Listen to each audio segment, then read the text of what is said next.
أشهد أن لا إله إلا الله وحده لا شريك له وأشهد أن محمدا عبده ورسوله أما بعد فأعوذ بالله من الشيطان الرجيم بسم الله الرحمن الرحيم الحمد لله رب العالمين الرحمن الرحيم مالك يوم الدين إياك نعبد وإياك نستعين اهدنا الصراط المستقيم صراط الذين أنعمت عليهم غير المغضوب عليهم ولا الضالين.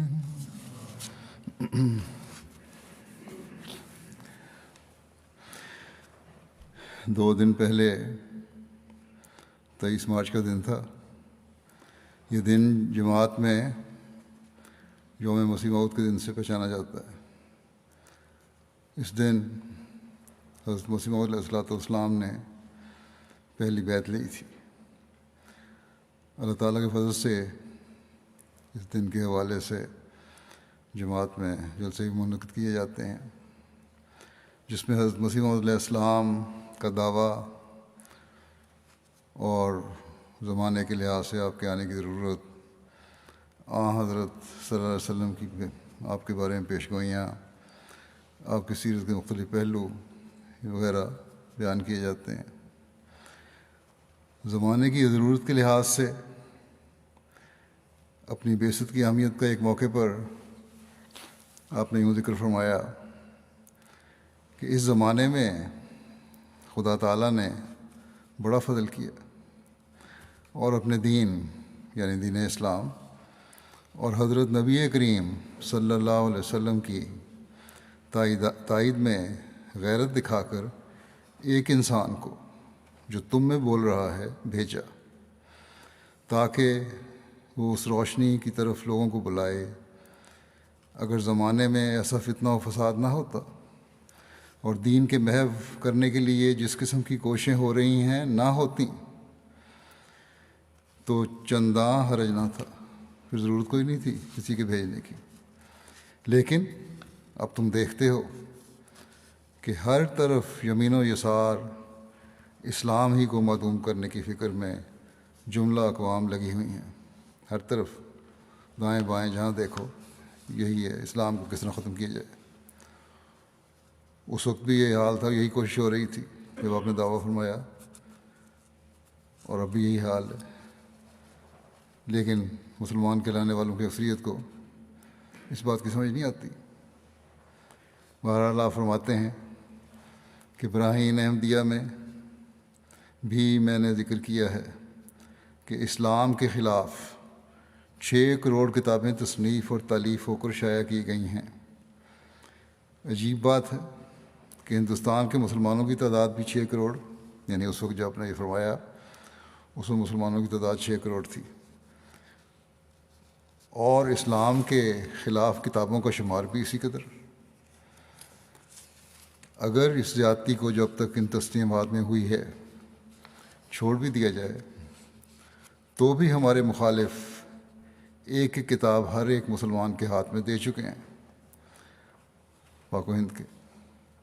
اگر اللہ تعالیٰ کا جوش غیرت میں نہ ہوتا اور انا لہو لحافظون اس کا وعدہ صادق نہ ہوتا تو یقیناً سمجھ لو کہ اسلام آج دنیا سے اٹھ جاتا اور اس کا نام و نشان تک مٹ جاتا.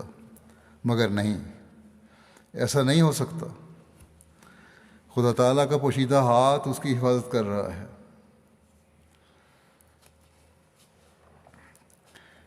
آپ نے اپنے دعوے کے بعد یہ بتایا کہ کس طرح اللہ تعالیٰ کی تائید و نصرت آپ کے ساتھ ہے، کس طرح اللہ تعالیٰ کی قرآن کریم میں بیان کردہ پیش گوئیاں آپ کے حق میں پوری ہو رہی ہیں، کس طرح حضرت صلی اللہ علیہ وسلم کی پیش گوئیاں اپنے مہدی اور مسیح کے حق میں پوری ہو رہی ہیں۔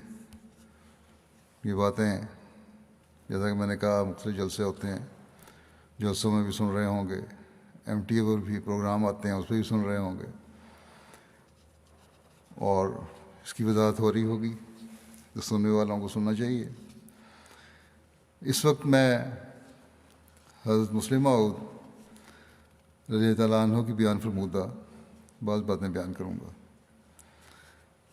یہ وہ واقعات ہیں یا وہ باتیں ہیں جو حضرت مسلم موعود نے دیکھے یا براہ راست حضرت مسیح علیہ السلام سے سنے، یا بعض روایت بیان کرنے والوں نے آپ کو سنائے جنہوں نے خود دیکھے تھے۔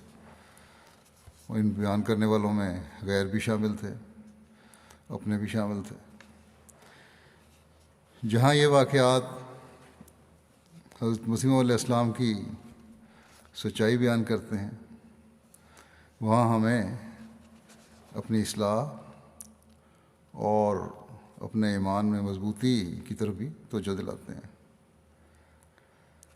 اگر ان کو سن کر ہمیں اپنی اصلاح اور بہتری کی طرف توجہ نہیں ہوتی تو انہیں سننے کا کوئی فائدہ نہیں۔ اس لیے اس نظر سے ان باتوں کو ہم نے سننا چاہیے اور اب بھی سنیں، تاکہ ہم اپنے ایمان میں مضبوطی پیدا کریں اور انہیں اپنے ایمان میں مضبوطی کا ذریعہ بنائیں۔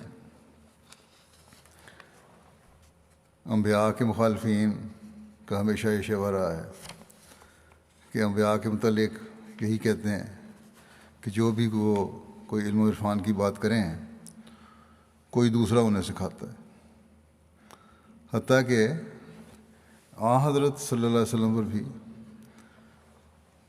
قرآن کریم کے بارے میں اعتراض ہے کہ نعوذ باللہ آپ کو کوئی سکھاتا تھا، حالانکہ یہ وہ کتاب ہے جس کی کوئی مثال پیش نہیں کی جا سکتی۔ یہ تو چیلنج ہے اللہ تعالیٰ کا۔ تو بہرحال حضرت مسیح موعود کے حوالے سے میں ذکر کرتا ہوں کہ جب براہین احمدیہ آپ نے تحریر فرمائی اور آپ نے شروع میں یہ بیان فرمایا کہ اتنی تعداد میں لکھوں گا، لیکن اس کے بعد ماموریت کا جو مقام عطا فرمایا اللہ تعالیٰ نے، تو آپ نے فرمایا کہ یہ باتیں اب خدا تعالیٰ نے اپنے ہاتھ میں لے لی ہے، یہ کام اللہ تعالیٰ نے اپنے ہاتھ میں لے لیا ہے، اور وہ حسب حالات جو مضامین سکھاتا رہے گا وہ میں بیان کرتا رہوں گا۔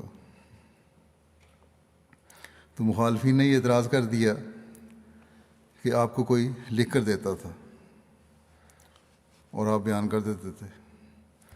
حضرت مسلم موعود نے اس بارے میں لکھا ہے، بیان فرمایا ایک تقریر میں، اس زمانے میں ایک اخبار ہوتا تھا ذمہ دار، اور احسان ایک دوسرا اخبار تھا، کہ یہ مخالف اخبارات یہ بھی لکھتے رہتے ہیں کہ کوئی مولوی چراغ الدین صاحب حیدرآبادی تھے، وہ حضرت مسیح علیہ السلام کو یہ مضامین لکھ کر بھیجا کرتے تھے جو آپ براہین احمدیہ میں شائع کر دیتے تھے، اور جب تک ان کی طرف سے مضامین کا سلسلہ جاری رہا آپ علیہ السلام بھی کتاب لکھتے رہے، مگر جب انہوں نے مضمون بھیجنے بند کر دیے تو آپ کی کتاب بھی ختم ہو گئی۔ مسلم فرماتے ہیں یہ سمجھ میں نہیں آتا کہ مولوی چراغ علی صاحب کو کیا ہو گیا۔ لوگ کہتے ہیں نا وہ لکھ کے دیا کرتے تھے، کیا ہو گیا انہیں کہ جو اچھا نقطہ سوچتا ہے وہ حضرت مسیح علیہ السلام کو لکھ کر بھیج دیتے اور ادھر ادھر کی معمولی باتیں اپنے پاس رکھتے۔ آخر مولوی چراغ علی صاحب مصنف ہیں، براہین احمدیہ کے مقابلے میں ان کی کتابیں رکھ کر دیکھ لیا جائے، ان کی کتابیں ہیں بعض، ان کو رکھ لو براہین احمدیہ کے مقابلے میں، کہ آیا کوئی بھی ان میں نسبت ہے کہاں براہیم احمدی اور کہاں ان کی تصنیف۔ پھر وجہ کیا ہے کہ دوسروں کو تو ایسا مضمون لکھ کر دے سکتے تھے جس کی کوئی نظیر ہی نہیں ملتی، اور جب اپنے نام پر کوئی مضمون شائع کرنا چاہتے تو اس میں وہ بات ہی پیدا نہ ہوتی۔ بس اول تو انہیں ضرورت ہی کیا تھی کہ وہ حضرت مسیح موعود علیہ السلام کو مضمون لکھ کر بھیجتے، اور اگر بھیجتے تو عمدہ چیز اپنے پاس رکھتے اور معمولی چیز دوسرے کو دے دیتے۔ جیسے ذوق کے متعلق، ذوق بھی شاعر ہیں گزرے ہیں، ان کے متعلق سب جانتے ہیں کہ وہ ظفر کو نظمیں لکھ کر دیا کرتے تھے، بہادر شاہ ظفر کو۔ مگر دیوان ذوق اور دیوان ظفر آج کل دونوں پائے جاتے ہیں۔ انہیں دیکھ کر صاف نظر آتا ہے کہ ذوق کے کلام میں جو فصاحت اور بلاغت ہے وہ ظفر کے کلام میں نہیں، جس سے صاف معلوم ہوتا ہے کہ اگر وہ ظفر کو کوئی چیز دیتے بھی تھے تو اپنی بچی ہوئی دیتے تھے، اعلیٰ چیز نہیں دیتے تھے، حالانکہ بادشاہ ظفر تھا۔ غرض ہر معمولی عقل والا انسان بھی سمجھ سکتا ہے کہ اگر مولوی چراغ علی صاحب حضرت مسیح موعود علیہ السلام کو مضامین بھیجا کرتے تھے تو انہیں چاہیے تھا کہ معرفت کے عمدہ عمدہ نقطے اپنے پاس رکھتے اور معمولی علم کی باتیں حضرت مسیح موعود علیہ السلام کو لکھ کر دیتے تھے۔ مگر مولوی چراغ علی صاحب کی کتابیں بھی موجود ہیں اور حضرت مسیح موعود علیہ السلام کی کتابیں بھی، انہیں ایک دوسرے کے مقابلہ میں رکھ کے دیکھ لو، کوئی بھی ان میں نسبت نہیں ہے۔ انہوں نے یعنی مولوی چراغ علی صاحب نے تو اپنی کتابوں میں صرف بائبل کے حوالے جمع کیے ہیں، اور حضرت مسیح موعود علیہ السلام نے قرآن کریم کے وہ معارف پیش کیے ہیں جو 1300 سال میں کسی مسلمان کو نہیں سوجھے، اور ان معارف اور علوم کا سینکڑواں بلکہ ہزارواں حصہ بھی ان کی کتابوں میں نہیں۔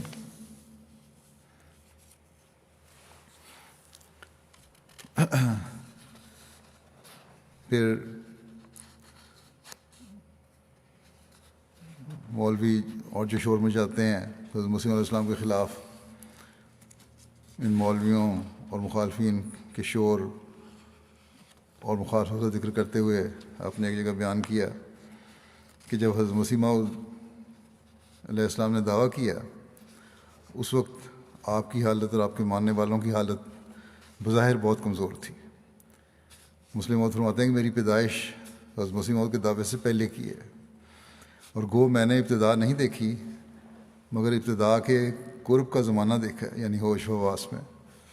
وہ زمانہ بھی کمزوری کا زمانہ تھا جماعت کی، طرح طرح سے مولوی لوگوں کو جوش دلاتے تھے اور ہر ممکن طریق سے دکھ اور تکلیف پہنچاتے تھے، لیکن کوئی روک نہیں پیدا کر سکے۔ جو اللہ تعالیٰ کے کام سے وہ پورے ہوتے رہے۔ پھر یہ جو مخالفت ہوتی رہی، اس کے بارے میں حضرت مسیح موعود علیہ السلام کا کیا رد عمل ہوتا تھا؟ حضرت مسلم موعود کہتے ہیں کہ میں نے حضرت مسیح موعود علیہ السلام سے کئی دفعہ سنا ہے کہ لوگ گالیاں دیتے ہیں تب بھی برا معلوم ہوتا ہے کہ یہ کیوں اپنی عاقبت خراب کر رہے ہیں لوگ ہمیں گالیاں دے کے، اور اگر گالیاں نہ دیں تب بھی ہمیں تکلیف ہوتی ہے کیونکہ مخالفت کے بغیر جماعت کی ترقی نہیں ہوتی۔ گالیاں دیتے ہیں تو جماعت کا پیغام پہنچتا ہے اس مخالفت کی وجہ سے۔ تو فرماتے ہیں کہ حضرت مسیح فرماتے تھے کہ بس ہمیں تو گالیوں میں بھی مزہ آتا ہے، اس لیے اعتراضات یا لوگوں کی بد زبانی کی پرواہ نہیں کرنی چاہیے۔ پھر پنجابی میں ایک ضرب المثل بیان کی جو حضرت مسیح علیہ السلام بیان کرتے تھے کہ اونٹ اڑاندے ہی لدے جاندے نے، یعنی اونٹ گو چیختا رہتا ہے مگر مالک اس پر پھر ہاتھ پھیر کے پھر بھی اسباب لا دی دیتا ہے۔ اسی طرح لوگ خواہ کچھ کہیں، حضرت مسیح نے یہ نصیحت فرمائی کہ تم نرمی اور محبت سے پیش آتے رہو، اللہ تعالیٰ فضل فرمائے گا، انہی لوگوں میں سے قبول کرنے والے آ جائیں گے۔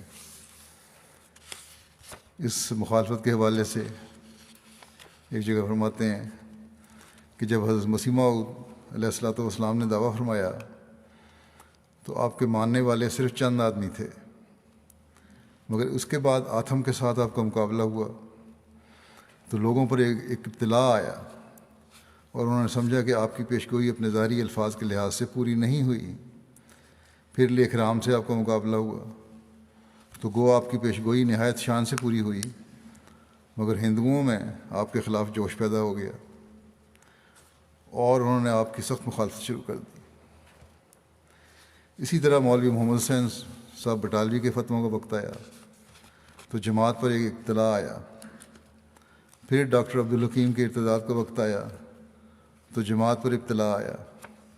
غرض مختلف اوقات میں ایسے زور سے شورشیں اٹھیں کہ دیکھنے والوں نے سمجھا کہ اب یہ لوگ ختم ہو گئے، لیکن خدا تعالیٰ نے ان سب فتنوں کو مٹانے کے سامان پیدا کر دیے اور وہ فتنے بجائے جماعت کو تباہ کرنے کے اس کی ترقی اور عزت کا موجب بن گئے۔ اسی طرح اب ہو رہا ہے۔ مسلمان تم دیکھ لو، ان کے مسلمانوں کے زمانے میں شورش اٹھی تھی کہ کس کس رنگ میں جماعت کے خلاف شورشیں اٹھی ہیں، فساد ہوئے، اور کس طرح لوگوں نے سمجھ لیا کہ اب احمدیت مٹ جائے گی، مگر ہر بار بجائے مٹنے کے جماعت خدا تعالیٰ کے فضل سے پہلے سے بھی زیادہ ترقی کر گئی۔ تو یہ تو جماعت کی تاریخ ہے اور الہی جماعتوں کی یہی تاریخ ہوتی ہے۔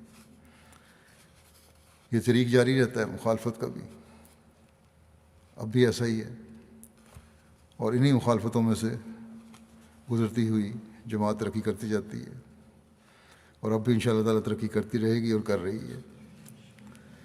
مخالفین بھی زور لگاتے ہیں، منافقین بھی زور لگاتے ہیں، لیکن اللہ تعالیٰ اپنے کام پورے کر کے رہتا ہے، جو اس نے وعدے کیے ہیں وہ پورے کر کے رہے گا انشاءاللہ۔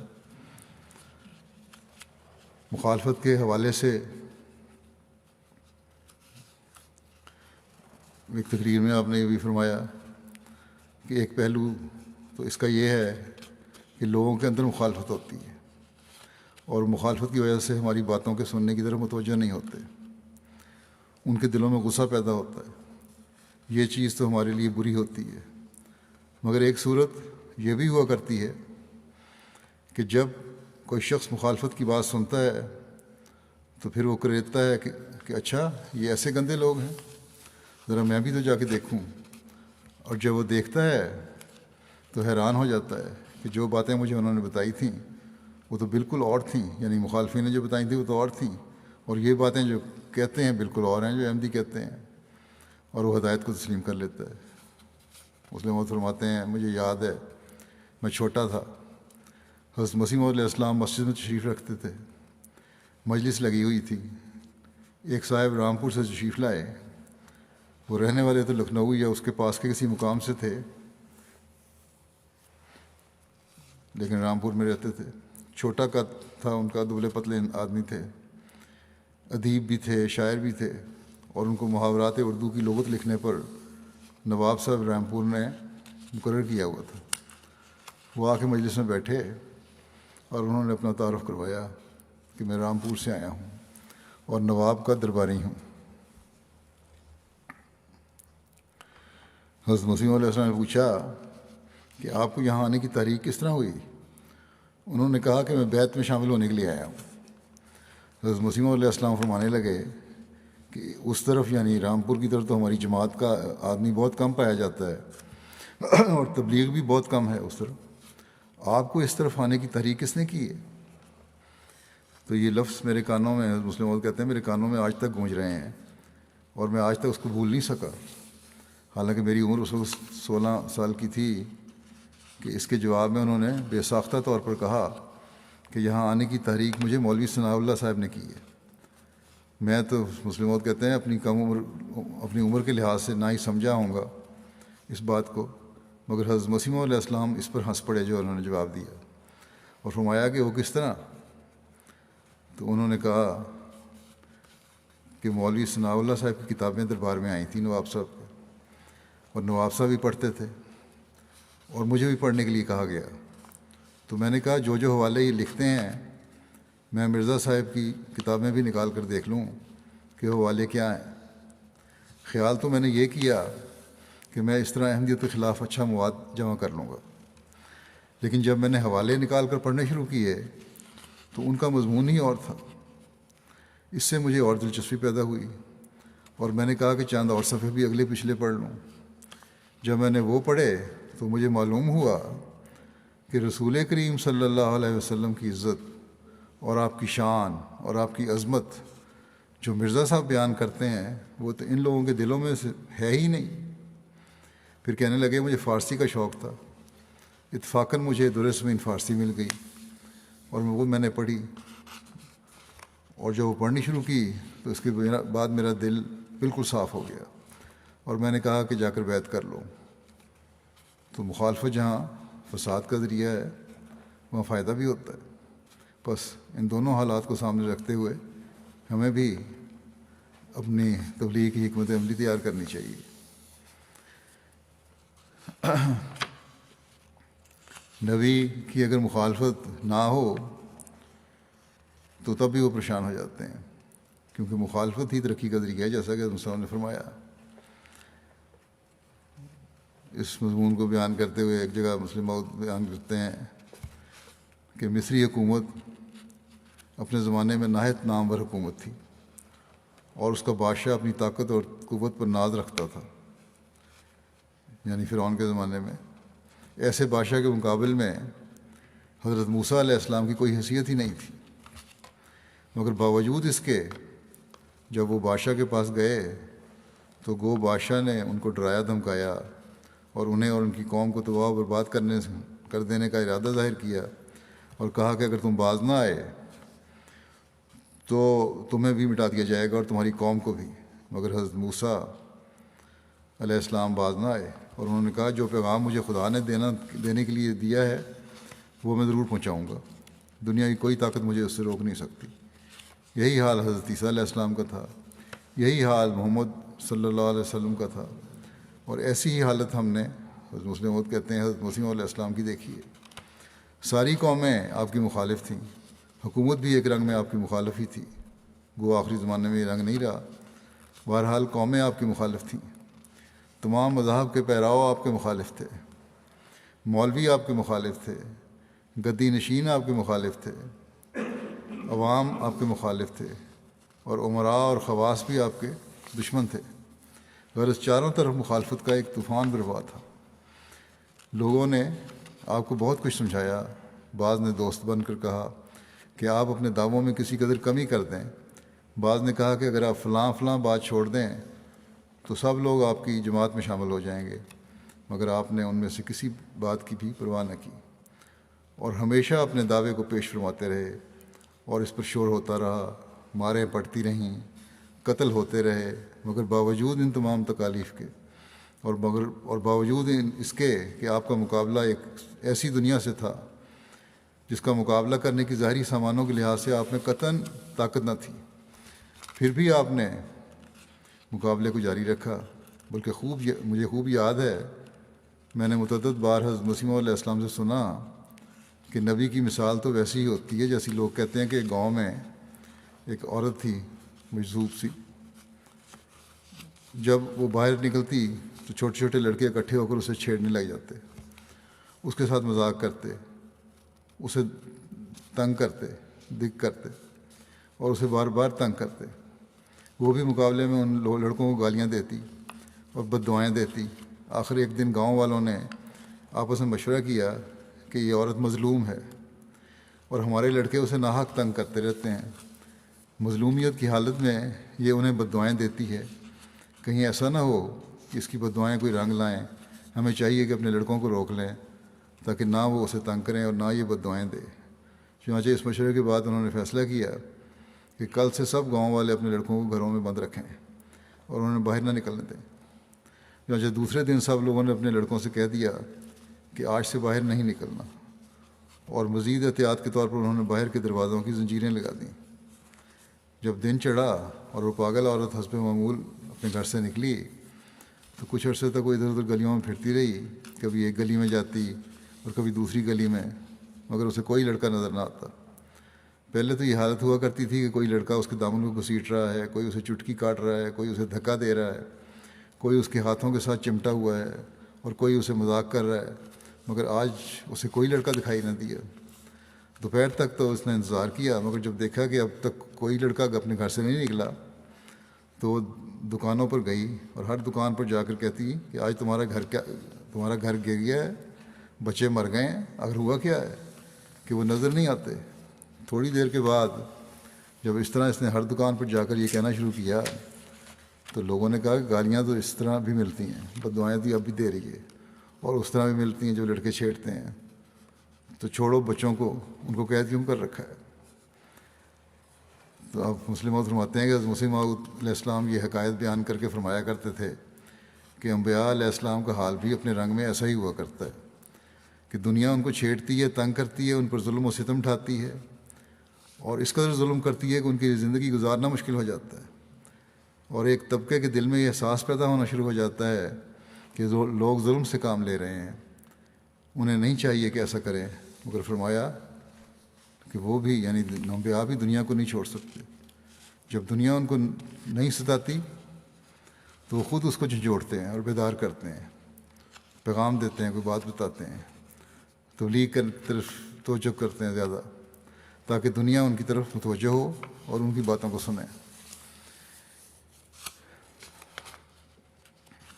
پھر انبیاء میں سختی کے بارے میں کہا جاتا ہے کہ انبیاء سختی کیوں کرتے ہیں،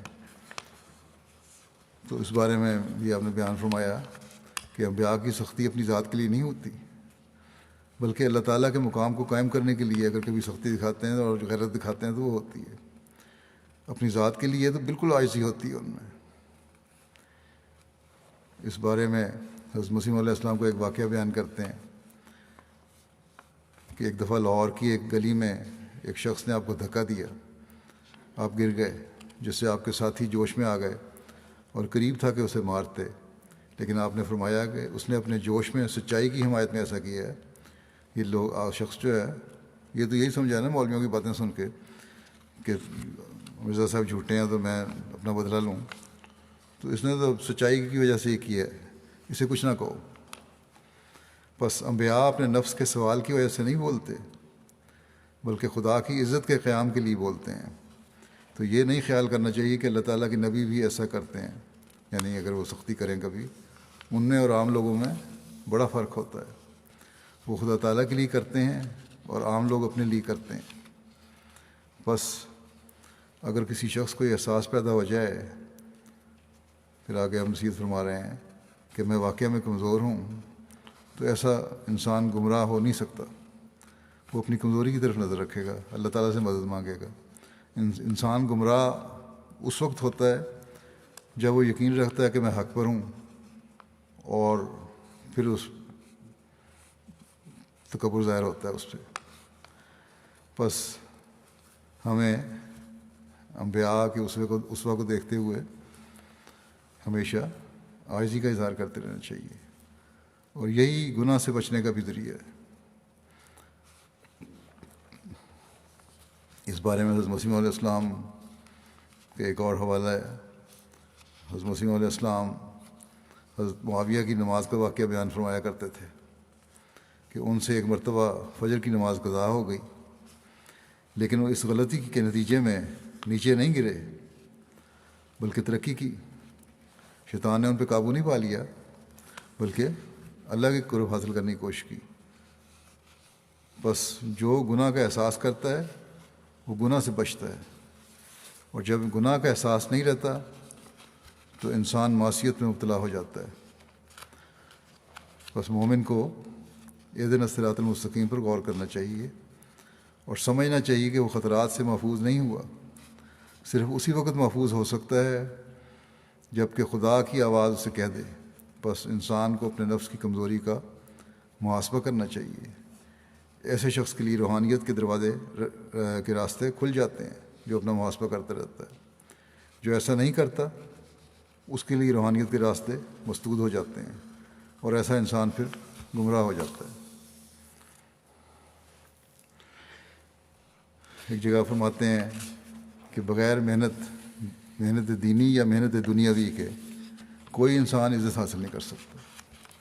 حضرت مسیح علیہ السلام فرمایا کرتے تھے کہ ہمارے زمانے میں تمام عزت خدا نے ہمارے سے وابستہ کر دی ہے، اب عزت پانے والے یا ہمارے مرید ہوں گے یا ہمارے مخالف ہوں گے۔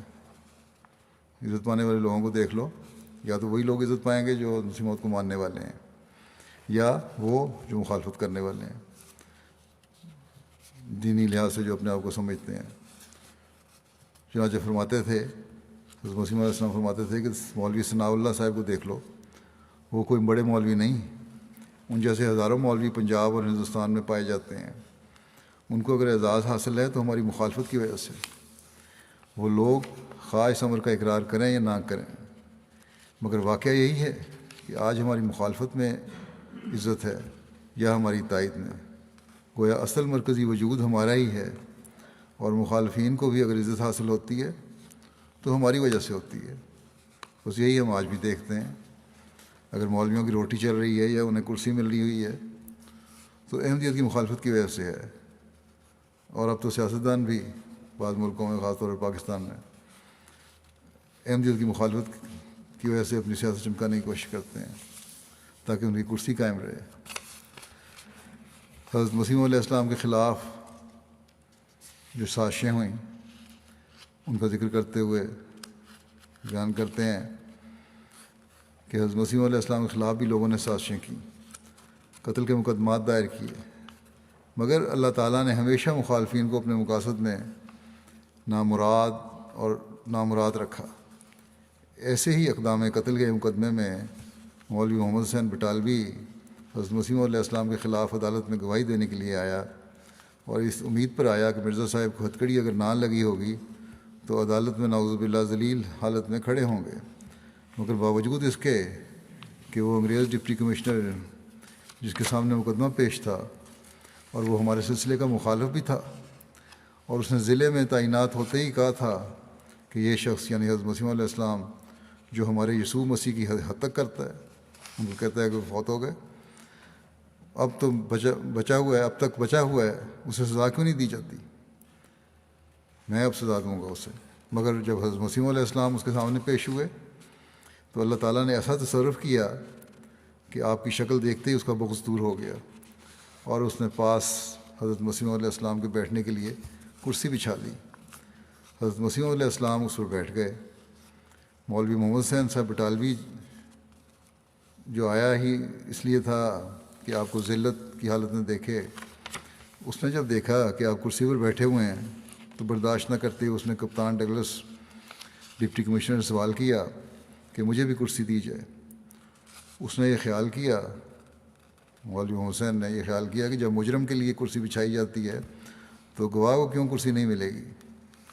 مگر کپتان ڈگلس نے جب یہ بات سنی تو اسے سخت غصہ آیا، اور اس نے غضبناک ہو کر کہا کہ تجھے کرسی نہیں ملے گی۔ مولوی محمد حسین صاحب نے کہا میرے باپ کو لاٹ صاحب کے دربار میں کرسی ملا کرتی تھی، مجھے بھی کرسی دی جائے، میں اہل حدیث کا ایڈوکیٹ ہوں اور میرا حق ہے کہ مجھے کرسی ملے۔ تب کپتان ڈگلس نے کہا کہ بک بک مت کر اور پیچھے ہٹ اور سیدھا کھڑا ہو جا۔ اب بجائے اس کے کہ وہ حضرت مسیح علیہ السلام کی تذلیل دیکھتا، خدا تعالیٰ نے اسے ذلیل کر دیا۔ پھر یہ تو کمرے کے اندر کا واقعہ ہے، عدالت کے کمرے میں جب مولوی صاحب باہر نکلے تو لوگوں کو یہ دکھانے کے لیے کہ گویا اندر بھی انہیں کرسی ملی ہے، برآمدے میں ایک کرسی پڑی تھی، اس پر بیٹھ گئے۔ لیکن چونکہ نوکر وہی کرتے ہیں جو وہ اپنے آقا کو کرتے دیکھتے ہیں، چپڑاسی نے جب دیکھا کہ مولوی صاحب کو اندر تو کرسی نہیں ملی اور اب برآمدے میں کرسی پر آ بیٹھے ہیں، تو اسے خیال آیا کہ اگر صاحب بہادر نے دیکھ لیا تو مجھ پر ناراض ہوگا۔ وہ دوڑا دوڑا آیا اور کہنے لگا آپ کو یہاں پر بیٹھنے کا حق نہیں، اٹھ جائیے۔ اس طرح باہر کے لوگوں نے بھی دیکھ لیا کہ مولوی صاحب کی عدالت میں کتنی عزت ہوئی ہے۔ مولوی صاحب اس پر غصے میں جل بھون کر آگے بڑھے تو کسی شخص نے زمین پر چادر بچھائی ہوئی تھی، اس پر بیٹھ گئے، مگر اتفاق کی بات ہے کہ چادر والا بھی جھٹ آ پہنچا اور کہنے لگا کہ میری چادر چھوڑ دو، یہ تمہارے بیٹھنے سے پلید ہوتی ہے کیونکہ تم ایک مسلمان کے خلاف عیسائیوں کی طرف سے عدالت میں گواہی دینے آئے ہو۔ تو یاد رکھو کہ اللہ تعالیٰ کی طرف سے جب نصرت آتی ہے تو کوئی شخص اسے روک نہیں سکتا۔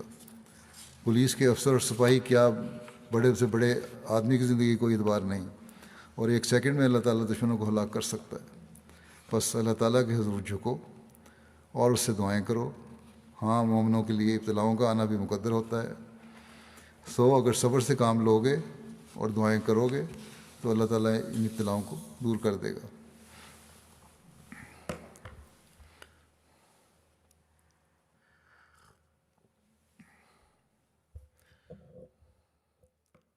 حضرت مسیح علیہ الصلوۃ والسلام اور عیسائیوں کے درمیان ایک مباحثہ ہوا تھا۔ اس کی روایات جو بیان ہوئی ہے وہ حضرت مسیح علیہ السلام کی کتب میں جنگ مقدس کے نام سے شامل ہے۔ اس مباحثے کا ذکر کرتے ہوئے حضرت مسلم نے ایک جگہ فرمایا اپنے خطبے میں کہ حضرت خلیفہ اول فرمایا کرتے تھے، حضرت خلیفہ اول کے حوالے سے بات کر رہے ہیں، کہ آتم کے مباحثے میں ہم نے جو نظارہ دیکھا اس سے پہلے تو ہماری عقلیں دنگ ہو گئیں، یعنی اس کو دیکھ کر پہلے تو ہماری عقلیں دنگ ہو گئیں اور پھر ہمارے ایمان آسمانوں تک پہنچ گئے۔ فرماتے تھے حضرت خلیفہ اول کہ جب عیسائی مباحثے سے تنگ آ گئے اور انہوں نے دیکھا کہ ہمارا کوئی داؤ نہیں چلا تو چند مسلمانوں کو اپنے ساتھ ملا کر انہوں نے ہنسی کرنے کے لیے یہ شرارت کی کہ کچھ اندھے، کچھ بہرے اور کچھ لولے اور کچھ لنگڑے بلا لیے اور انہیں مباحثے سے پہلے ایک طرف بٹھا دیا۔ جب حضرت مسیح علیہ السلام تشریف لائے تو جھٹ انہوں نے اندھوں، بہروں اور لولوں لنگڑوں کو آپ کے سامنے پیش کر دیا اور کہا کہ باتوں سے جھگڑے طے نہیں ہوتے۔ آپ کہتے ہیں کہ میں مسیح ناصری کا مثیل ہوں، اور مسیح ناصری اندھوں کو آنکھیں دیا کرتے تھے، بہروں کو کان بخشا کرتے تھے اور لولوں لنگڑوں کے ہاتھ پاؤں درست کیا کرتے تھے۔ مسیح ناصری تو یہ کرتے تھے۔ ہم نے آپ کو تکلیف سے بچانے کے لیے اس وقت چند اندھے، بہرے اور لولے لنگڑے اکٹھے کر دیے ہیں۔ اگر آپ فی الحال واقعہ مسیح مسیح ہیں تو ان کو اچھا کر کے دکھا دیجیے۔ خلیفہ اول فرماتے تھے کہ ہم بیٹھے تھے، ہم لوگوں کے دل ان کی اس بات کو سن کر بیٹھ گئے، اور گو ہم سمجھتے تھے کہ یہ بات یوں ہی ہے، یعنی حقیقت اس میں کوئی نہیں ہے جو مسیح ناصری کی طرف منسوب کی جاتی ہے، لیکن پھر بھی ہمارے دل بیٹھ گئے۔ اس بات سے گھبرا گئے کہ آج ان لوگوں کو ہنسی مذاق اور ٹھٹھے کا موقع مل جائے گا، مگر جب ہم نے حضرت مسیح علیہ السلام کے چہرے کو دیکھا تو آپ کے چہرے پر ناپسندیدگی یا گھبراہٹ کے کوئی آثار ہی نہیں تھے۔ جب وہ بات ختم کر چکے تو حضرت مسیح نے فرمایا کہ دیکھیے پادری صاحب، میں جس مسیح کے مثیل ہونے کا دعویٰ کرتا ہوں، اسلامی تعلیم کے مطابق وہ اس قسم کے اندھوں، بہروں اور لولوں لنگڑوں کو اچھا نہیں کیا کرتا تھا، مگر آپ کا عقیدہ یہ ہے کہ مسیح جسمانی اندھوں، جسمانی بہروں، جسمانی لولوں اور لنگڑوں کو اچھا کیا کرتا تھا۔ تو آپ کی کتاب میں یہ بھی لکھا ہے کہ اگر تم میں ایک ذرہ بھر بھی ایمان ہو اور تم پہاڑوں سے کہو کہ یہاں سے وہاں چلا جائے تو وہ چلا جائے گا، اور اگر تم بیماروں پر ہاتھ رکھو گے تو وہ اچھے ہو جائیں گے۔ بس یہ سوال مجھ سے نہیں ہو سکتا، میں تو وہ معجزے دکھا سکتا ہوں جو میرے آقا حضرت محمد مصطفیٰ صلی اللہ علیہ وسلم نے دکھائے۔ آپ ان معجزوں کا مطالبہ کریں تو میں دکھانے کے لیے تیار ہوں۔ باقی رہے اس قسم کے معجزے، سو آپ کی کتاب نے بتا دیا ہے کہ ہر وہ عیسائی جس کے اندر ایک رائی کے برابر بھی ایمان ہو ویسے ہی معجزے دکھا سکتا ہے جیسے حضرت مسیح ناصری نے دکھائے۔ سو آپ نے بڑی اچھی بات کی ہے جو ہمیں تکلیف سے بچا لیا اور ان اندھوں، بہروں، لولوں اور لنگڑوں کو اکٹھا کر دیا ہے۔ اب یہ اندھے، بہرے اور لولے لنگڑے موجود ہیں۔ اگر آپ میں ایک رائی کے برابر بھی ایمان موجود ہے تو ان کو اچھا کر کے دکھا دیجیے۔ حضرت خلیفہ اول فرماتے تھے کہ ہم نے دیکھا کہ اس جواب سے پادریوں کو ایسی حیرت ہوئی کہ بڑے بڑے پادری ان لولوں اور لنگڑوں کو کھینچ کر الگ کرنے لگے۔ تو اللہ تعالیٰ اپنے مقربین کو ہر موقع پر عزت بخشتا ہے اور ان کو ایسے ایسے جواب سمجھاتا ہے جس کے نتیجے میں دشمن بالکل ہکا بکا رہ جاتا ہے۔ مسلم موت کی مخالفت کا ایک واقعہ سیال کوٹ کا ہے جو بیان کیا آپ نے۔ کہتے ہیں کہ حضرت مسیح علیہ السلام سیال کوٹ میں گئے تو مولویوں نے فتویٰ دیا کہ جو ان کے لیکچر میں جائے گا اس کا نکاح ٹوٹ جائے گا، لیکن چونکہ حضرت مرزا صاحب کی کوشش ایسی تھی کہ لوگوں نے اس فتوے کی بھی کوئی پرواہ نہ کی تو راستوں پر پہرے لگا دیے مولویوں نے تاکہ لوگوں کو جانے سے روکیں، اور سڑکوں پر پتھر جمع کر لیے کہ جو نہ رکے گا اسے ماریں گے۔ پھر جلسہ گاہ سے لوگوں کو پکڑ پکڑ کر لے جاتے کہ لیکچر نہ سن سکیں۔ کہتے ہیں بی ٹی صاحب ہوتے تھے ایک، جو اس وقت سیال کوٹ میں سٹی انسپیکٹر تھے، اور پھر سپرنٹینڈنٹ پولیس ہو گئے تھے۔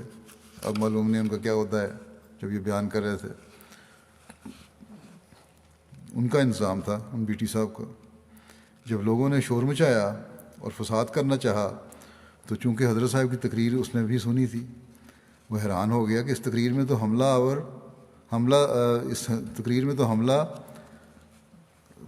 آریوں اور عیسائیوں پر کیا گیا ہے، اور جو کچھ مرزا صاحب نے کہا ہے اگر وہ مولویوں کے خیالات کے خلاف بھی ہو تو بھی اس سے اسلام پر کوئی اعتراض نہیں آتا۔ یہ تو عیسائیوں کے خلاف باتیں ہو رہی ہیں، اور اگر باتیں سچی ہیں تو اسلام کو سچا ہونا ثابت ہوتا ہے۔ جب مرزا صاحب بیان کر رہے ہیں اگر یہ باتیں سچی ہیں تو اس سے تو اسلام سچا ثابت ہوتا ہے۔ پھر مسلمانوں کے فساد کرنے کی وجہ کیا ہے؟ اگرچہ وہ سرکاری افسر تھا، وہ جلسے میں کھڑا ہو گیا اور کہنے لگا یہ تو کہتے ہیں کہ عیسائیوں کا خدا مر گیا۔ اس نے کہا وہاں، اس پر مسلمانوں کو مخاطب کر کہا کہ تم کیوں غصے ہوتے ہو؟ غرض یہ تو یہی کہہ رہے ہیں نا کہ عیسائیوں کا خدا مر گیا، اس میں غصے کی تمہاری کیا بات ہے؟ یہ تمہارے لیے اچھی بات ہے۔ غرض ان لوگوں کا ہم سے یہ سلوک ہے، یعنی جو مخالفت کرنے والے ہیں، اور بادی نظر میں یہی نظر آتا ہے کہ اگر ان میں سے لوگ آریوں میں جاتے ہیں تو ہمیں کیا، مگر اصل بات یہ ہے یعنی کہ مسلمانوں میں سے اگر کوئی آریوں میں چلا جائے تو کوئی فرق نہیں پڑتا مسلمانوں کو۔ لیکن مرزا صاحب کی بات کوئی نہ سنے۔ آپ فرماتے ہیں اصل بات یہ ہے کہ یہ خیال غلط ہے۔ مسیح موعود علیہ السلام نے متعلق ہمیں فرق پڑتا ہے اگر مسلمانوں میں سے کوئی اپنا مذہب بدلتا تو۔ فرماتے ہیں کہ مسیح علیہ السلام فرمایا کرتے تھے کہ اے دل تو نیز خاطر اینا نگاہ دار کا آخر کنن دعوائے حب پیغمبرم۔ اے دل تو ان لوگوں کا لحاظ رکھ، کیونکہ آخر یہ پیغمبر میرے پیغمبر کی محبت کا دعویٰ کرتے ہیں، اس لیے ہمیں تو بہرحال درد ہو ان کے کسی دین بدلنے کا یا مذہب بدلنے کا یا بگڑنے کا۔ ایک دفعہ مسیح علیہ السلام سے ایک شخص نے کہا کہ میں آپ کا بہت مداح ہوں، لیکن ایک بہت بڑی غلطی آپ سے ہوئی ہے۔ آپ جانتے ہیں کہ علماء کسی کی بات نہیں مانا کرتے، کیونکہ وہ جانتے ہیں اگر مان لی تو ہمارے لیے موجب حد تک ہوگی۔ لوگ کہیں گے یہ بات فلاں کو سوجی انہیں نہ سوجی، اس لیے ان سے منوانے کا یہ طریقہ ہے کہ ان کے منہ سے ہی بات نکلوائی جائے۔ جب آپ کو وفات مسیح کا مسئلہ معلوم ہوا تھا تو آپ کو چاہیے تھا کہ چیدہ علماء کی دعوت کرتے اور ایک میٹنگ کر کے یہ بات ان کے سامنے پیش کرتے کہ عیسائیوں کو حیات مسیح کے عقیدے سے بہت مدد ملتی ہے اور وہ اعتراض کر کے اسلام کو نقصان پہنچا رہے ہیں۔ وہ کہتے ہیں کہ تمہارا نبی فوت ہو گیا اور ہمارے مذہب کا بانی آسمان پر ہے، اس لیے وہ افضل ہے بلکہ خود خدا ہے۔ اس کا جواب دیا جائے، یہ سوال کرتے۔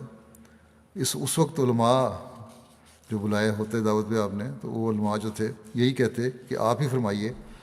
حضرت مسیح موعود کہتے آپ فرمائیں اس کا کیا جواب ہے؟ تو آپ کہتے کہ رائے تو دراصل آپ لوگوں کی ہی صاحب ہو سکتی ہے، لیکن میرا خیال ہے کہ فلاں آیت سے حضرت مسیح کی وفات ثابت ہو سکتی ہے۔ علماء فوراً کہہ دیتے کہ یہ بات ٹھیک ہے، بسم اللہ کر کے اعلان کیجیے، ہم تائید کے لیے تیار ہیں۔ یہ طریقہ بتایا اس شخص نے حضرت مسیح علیہ السلام کو مولویوں کو بنانے کا۔ پھر کہتا ہے کہ پھر اسی طرح یہ مسئلہ پیش ہو جاتا کہ حدیثوں میں مسیح کی دوبارہ آمد کا ذکر ہے، مگر جب مسیح علیہ السلام فوت ہو گئے تو اس کا کیا مطلب سمجھ جائے گا؟ اس پر کوئی عالم آپ کو متعلق کہہ دیتا کہ آپ ہی مسیح ہیں، اور تمام علماء نے اس پر مہر تصدیق ثبت کر دینی تھی۔ یہ تجویز سن کر حضرت مسیح علیہ السلام نے فرمایا کہ اگر میرا دعویٰ انسانی چال سے ہوتا تو میں بے شک ایسا ہی کرتا، مگر یہ خدا کے حکم سے تھا۔ خدا نے جس طرح سمجھایا اسی طرح میں نے کیا۔ تو چالیں اور فریب انسانی چالوں کے مقابلے میں ہوتے ہیں۔ خدا تعالیٰ کی جماعتیں ان سے ہرگز نہیں ڈر سکتی۔ یہ ہمارا کام نہیں، خدا تعالیٰ کا کام ہے، وہی اس پیغام کو پہنچائے گا۔ چاند اور سورج گرہن کا واقعہ ہماری جماعت کا مشہور واقعہ ہے۔ اس بارے میں بھی ایک مخالف مولوی جو غالباً گجرات کا رہنے والا تھا، ہمیشہ لوگوں سے کہتا رہتا تھا کہ مرزا صاحب کا دعویٰ سے بالکل دھوکہ نہ کھانا۔ حدیثوں میں صاف لکھا ہے کہ مہدی کی علامت یہ ہے کہ اس کے زمانے میں سورج اور چاند کو رمضان کے مہینے میں گرہن لگے گا۔ جب تک یہ پیشگوئی پوری نہ ہو اور سورج اور چاند کو رمضان کے مہینے میں گرہن نہ لگے، ان کے دعوے کو ہرگز سچا نہیں سمجھنا۔ اتفاق کی بات کہ وہی زندہ ہی تھا کہ سورج اور چاند کے گرہن کی پیشگوئی پوری ہو گئی۔ اس کے ہمسائے میں ایک احمدی رہتا تھا، اس نے سنایا کہ جب سورج کو گرہن لگا تو اس مولوی نے اس گھبراہٹ میں اپنے مکان کی چھت پر چڑھ کر ٹہلنا شروع کر دیا۔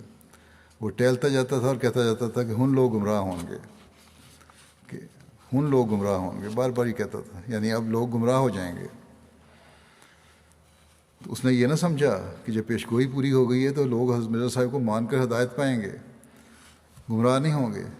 عیسائی بھی ایک طرح سے یہ مانتے تھے کہ وہ تمام علامتیں پوری ہو گئی ہیں جو پہلی کتب میں پائی جاتی ہیں، مگر دوسری طرف رسول کریم صلی اللہ علیہ وسلم کا دعویٰ سن کر یہ بھی کہتے تھے کہ اس وقت اتفاقی طور پر ایک جھوٹے نے دعویٰ کر دیا۔ جیسے مسلمان کہتے ہیں علامتیں پوری ہو گئی ہیں، مگر اتفاق کی بات یہ ہے کہ اس وقت ایک جھوٹے نے دعویٰ کر دیا۔ یہی مسلمانوں کی حالت ہے اب۔ مگر عجیب بات یہ ہے کہ ایسا اتفاق ایک جھوٹے کو ہی نصیب ہوتا ہے، سچے کو نصیب نہیں ہوتا۔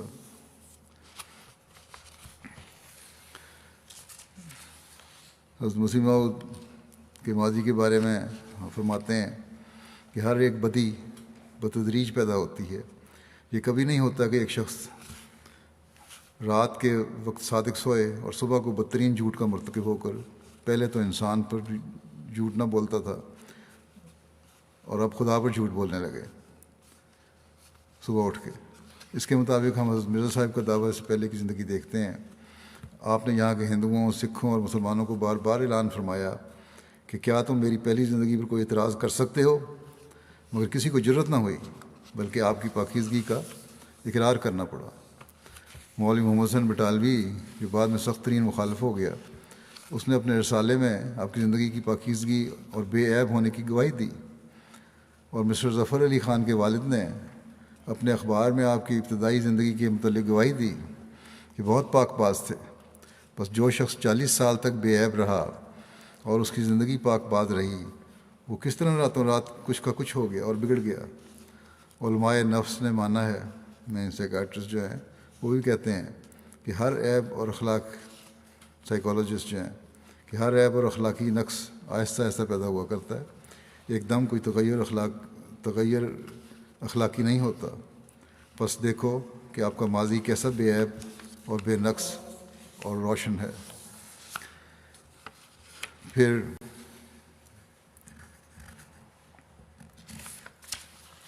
اللہ تعالیٰ حضرت مسیح علیہ السلام کی کس طرح نصرت فرماتا رہا، اس بارے میں دیکھتے ہیں ہم۔ آپ لکھتے ہیں کہ جو خدا کا رسول ہو اس کے ساتھ خدا کی نصرت ہوتی ہے، اگر نصرت نہیں تو وہ خدا کا مرسل اور رسول نہیں۔ لوگ قریب ہوتے ہیں کہ اس کو ہلاک کر دیں، مگر خدا کی نصرت آتی ہے اور اس کو کامیاب کرتی ہے اور اس کے دشمنوں کے منصوبوں کو خاک میں ملا دیتی ہے۔ یہی معاملہ حضرت مسیح موعود علیہ السلام کے مقابلے میں ہوا۔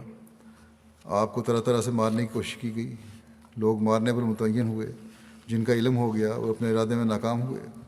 مقدمے آپ پر جھوٹے اقدام قتل کے بنائے گئے، چنانچہ مارٹن کلارک نے جھوٹا مقدمہ قتل کا بنایا، اور ایک شخص نے کہہ بھی دیا کہ مجھے حضرت مرزا صاحب نے متعین کیا تھا۔ مجسٹریٹ وہ جو اس دعوے کے ساتھ آیا تھا کہ اس مدعی مہدویت و مسیحیت کو اب تک کسی نے پکڑا کیوں نہیں، میں پکڑوں گا۔ مگر جب مقدمہ ہوتا ہے تو وہی مجسٹریٹ کہتا ہے کہ میرے نزدیک یہ جھوٹا مقدمہ ہے۔ بار بار اس نے یہی کہا، اور آخر اس شخص کو عیسائیوں سے علیحدہ کر کے پولیس افسر کے ماتحت رکھا گیا، اور وہ شخص رو پڑا اور اس نے بتا دیا کہ مجھے عیسائیوں نے سکھایا تھا اور خدا نے اس جھوٹے الزام کے قلع کما کر دیا۔ اسی طرح مسلم بیان کرتے ہیں کہ ہماری جماعت کے ایک پرجوش مبلغ ہیں مولوی عمر الدین صاحب شملوی، یہ اپنا واقعہ بیان کرتے ہیں کہ وہ بھی اسی معیار پر پرکھ کر احمدی ہوئے تھے۔ وہ سناتے ہیں کہ شملے میں مولوی عمر حسین اور مولوی عبدالرحمٰن سیاح اور چند اور آدمی مشورہ کر رہے تھے کہ اب مرزا صاحب کے مقابلے میں کیا طریقہ اختیار کرنا چاہیے۔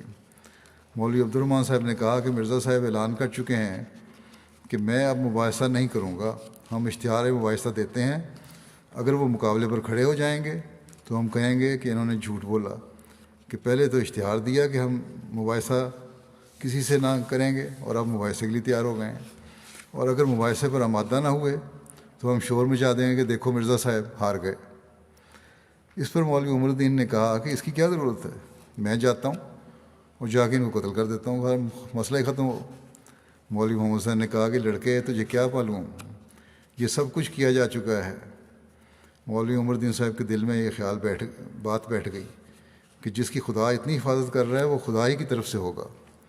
اس لڑکے تو تھے پر انہوں نے کہا کہ اتنی حفاظت اللہ تعالیٰ کر رہا ہے کہ اتنے تدبیروں کے باوجود بچ رہے ہیں تو پھر خدا ہی کی طرف سے آئیے۔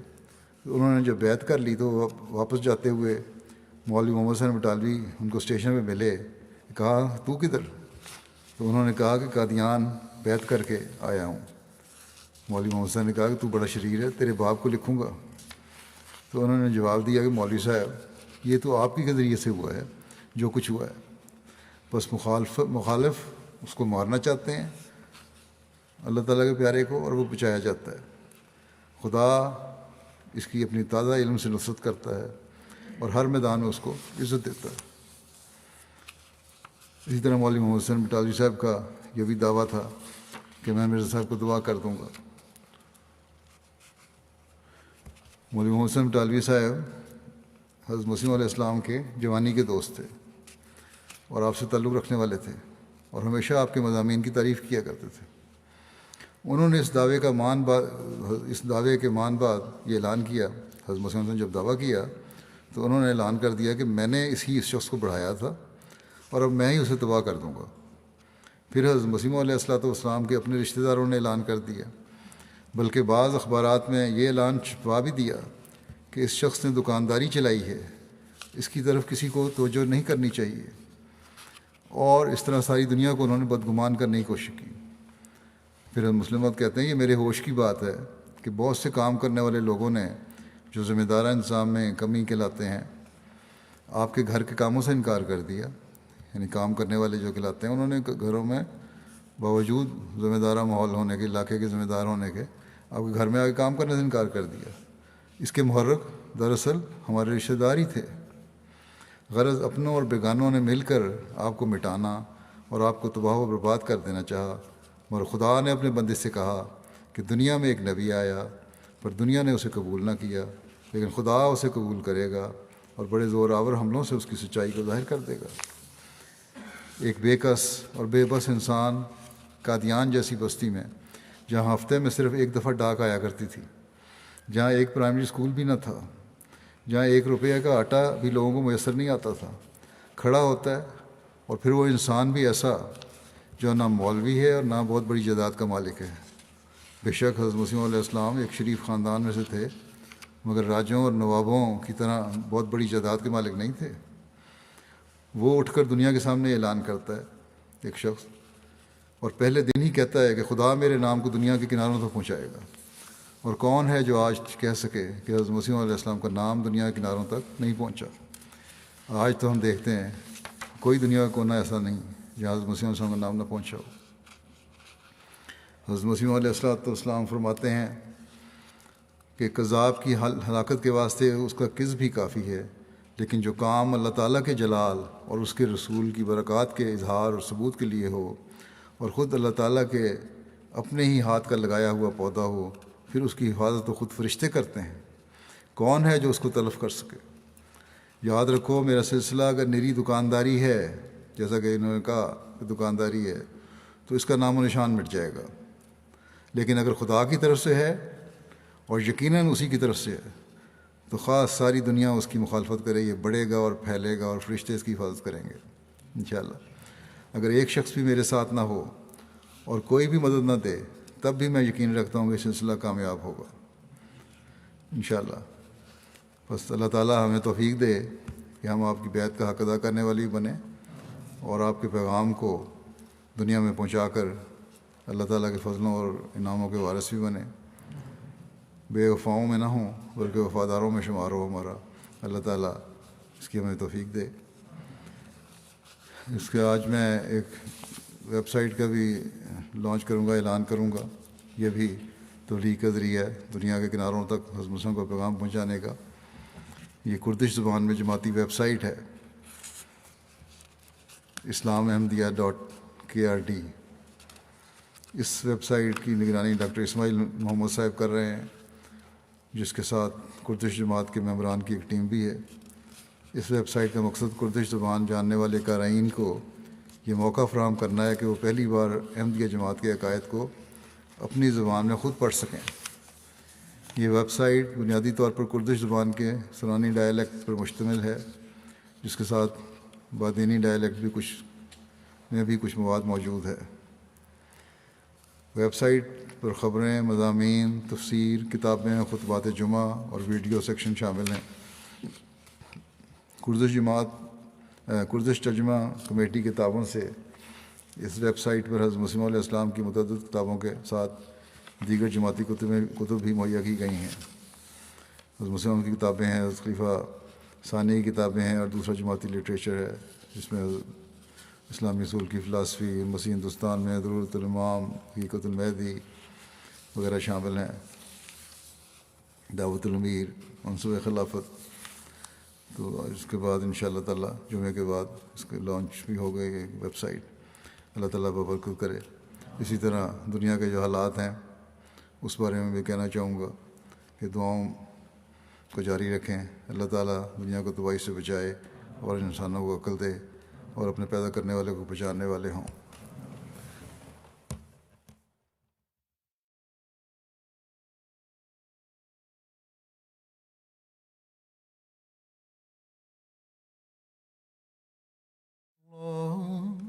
الحمد لله نحمده ونستعينه ونستغفره ونؤمن به ونتوكل عليه ونعوذ بالله من شرور أنفسنا ومن سيئات أعمالنا من يهده الله فلا مضل له ومن يضلل فلا هادي له ونشهد أن لا إله إلا الله ونشهد أن محمدا عبده ورسوله عباد الله رحمكم الله إن الله يأمر بالعدل والإحسان وإيتاء ذي القربى